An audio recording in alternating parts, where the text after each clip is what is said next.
and stuff. Hello, hello, hello. And thank you for tuning in on YouTube or SoundCloud for Why I Love Christianity Part 2. If you have not watched Part 1 yet, I'm going to ask that you pause this and watch Part 1 because I ain't finna recap nothing. I'm just going to jump on in this thing. So, anyway, why'd I leave Christianity? I left off with my struggles, my so-called struggles. Just to be clear, being a decent human being has nothing to do with one's faith or their religion. Okay, feeling bad and feeling guilty for treating someone poorly in a very subtle way, or unintentionally or intentionally or blatantly, whatever. It's a natural response and a healthy response to feel bad. Okay. My so-called struggles had nothing to do with wanting to kill somebody or wanting to just harm somebody in any kind of form. It had nothing to do with just wanting to do whatever the heck I wanted to do. It was simple stuff that made me who I am. Regular attributes of Jasmine Farrell, my quintessence. That's what it was. But see, with the Bible in tow, some of these natural things that make me who I am was a sin. Okay, regular biological functions and attributes. And now I'm at peace with the fact that this is my quintessence, and I'm not about to be ashamed of my quintessence. But back then I was. And I prayed. I sought deliverance. I went to elders. Nothing worked, and nothing was going to work because this is who I am. And why in the world is God going to create me for who I am and then call it sin? It just didn't make any sense. But back then I didn't see it that way. So yeah, those are my struggles. My struggles were normal. They were pretty freaking normal, but I tried to seek for deliverance. It didn't work, and it made me feel awful. Awful that I felt even more awful. Awful than I already felt. There we go. Felt more awful than I already felt because I had to die daily to the flesh. What do I mean by that? Well, the Bible teaches that you have to die to yourself, your will, your desires, and just serve God endlessly. And that's initially I was fine with that. You know what I'm saying? I felt like I owed Christ my life. I owed it all to him, so I was completely fine with that. But I slowly began to wonder why would God give us and create these innate desires and then call them sins? Like, it's like we're running around or running away from something that's constantly there, that's supposed to be there. It's almost like you know what? No. I'm not gonna beat around the bush. So you're pretty much, it's self-loathing. It's just this really big chunk of self-loathing, and it's not said outright. It's not. It's in a very quiet form, very quiet fashion. And even though the Bible does says to love your neighbor as you love yourself, looking at all the scriptures and the way Paul writes, oh my, self-loathing is the thing, and my oh my. My oh my, if you were trying to live by the standards that are in the Bible, especially things that are just pretty natural and pretty normal that are called sins, and you're trying to live this Christian life, you were into that self-loathing, you were in a very bad place. Especially if you're not trying to be a lukewarm Christian.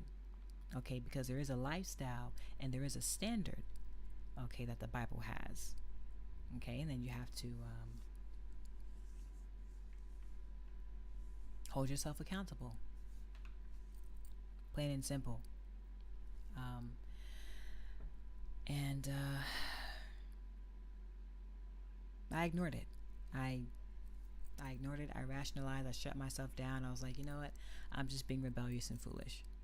These are some serious issues that I have. And even when I went to a lot of elders, they said the same thing. I was just being foolish, rebellious, carnal, fleshy, all these things, except for two. two leaders told me to research, continue researching, continue looking, continue, seeking out the truth, and you will find it. And I did in a hesitant fashion because I was afraid that, I would leave Christianity and be severed from God forever, and I didn't want that, so I ignored it. But in 2013, I finally left the church I grew up in, right? And I felt like there was this weight lifted off my shoulders. And although I left that church in tears because the pastor said some really unique and surprising things to me, I still felt this sense of peace, this stillness. But I didn't leave Christianity yet, okay? I was just honest with the fact that I was non-denominational. I had to leave that church I grew up in because, I didn't really agree with the doctrines to begin with. Remember, in part one, I was always non-denominational, and then there were some red flags that I just couldn't ignore anymore. You get older and you really start to see things for what they are, and you have a choice to just stay there and be with it or to walk away.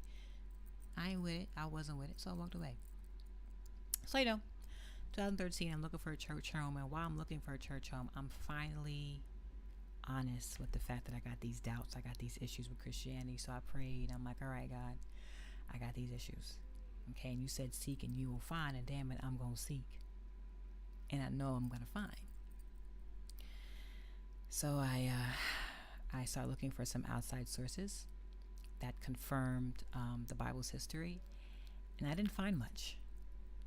I found kings. I found, like various kings. But the known supernatural stories like Moses and Exodus. Okay, so Exodus, Adam and Eve, Noah, the Tower of Babel, all of these things I was looking for, and I could not find them. However, I found stories that were similar to the Bible that came before the Bible. I noticed that there were some similarities. Other than that, I couldn't find anything. And I started to actually question some contradicting verses, a lot of contradicting verses. And I'm thinking of one right now. God doesn't want you to be lying, and God is not a God who should lie, yet he had a lying spirit deceive Ahab, and I think it's like 1 Corinthians chapter 22. I think I should have brought me some cue cards. Yeah, I think 1 Corinthians not 1 Corinthians, 1 Kings chapter 19, I think.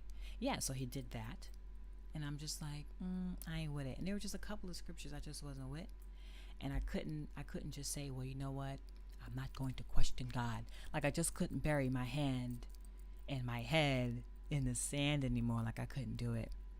I was finally open with my discuss with 1 Peter 2 verse 8, Genesis 19 verse 18, Psalms 137 verse 9. Like, dude, why are you out here praising babies, or smashing babies, and having children being mauled by bears? Like, you got to talk to me. You got to tell me something. And at this point, cognitive dissonance was showing its ugly head, and I couldn't ignore it anymore. I had to reason with it, and my heart and my convictions were not going to let me ignore it anymore. So how did I reason with myself, and how did I reason with the fact that I got all this newfound information about the Bible? I was like, well, you know what? It's cool. The Bible's got a lot of errors, and it's somewhat inspired by God, and it's just that human beings put their perspectives and their ego and what society was at the time into it, which is normal because that's what we do now. Whenever we read something, we bring in our perceptions, we bring in our insight, our biases, what the standard is for the society at the time, and blah blah blah. That's what we do. However, we just don't, put on the pedestal and call it the Word of God. You see what I'm saying? So at this point, I was just like, you know what? It's fine. The Bible's not perfect, but we can just try to find the overarching message, and we'll be okay. God is still God. That's all that matters. Jesus died on the cross. I'm saved. It's okay. 2014, I still kept looking up stuff. Still kept researching. Man, I was really looking, and this time I made sure I had some unbiased lenses. I was still reaching out to leaders, theologians, and at this time as well, on Sundays, I would confide in my best friend with everything that I was dealing with as far as my faith is concerned, because I knew he was in the same position I was in. There were times I would call him on Sundays with my questions on my way to church. You know what I'm saying? So I was really digging in, and the more I looked into Christianity, the church, the Bible, the less room I had to rationalize and respond with circular reasoning. Like, I just couldn't do it. Like, back then I didn't know it was circular reasoning, but now I do know. I couldn't do it anymore. And 2014, my heart left Christianity, but I still called myself a Christian. I still had some kind of ounce of hope. You know, I was still searching and looking for something that just let me know, aha, yes, this is it. Christianity is it. This is it right here. Because this one little piece, like, I was looking and I found nothing. But I still stayed. Like, even though my heart wasn't there, I still stayed. I still had some ounce of hope. But underneath it, like, if I ripped off the so-called hope, it was fear. I was afraid to leave. Okay, I was afraid to leave a religion that I was indoctrinated in. I was afraid to leave a religion that I'm surrounded by. You know, family, friends, you know, my job. I was too scared. And the biggest fear, I was afraid that if I was wrong, I would go straight to hell. That's what made me scared. That's what made me not want to walk away yet. That fear of hell.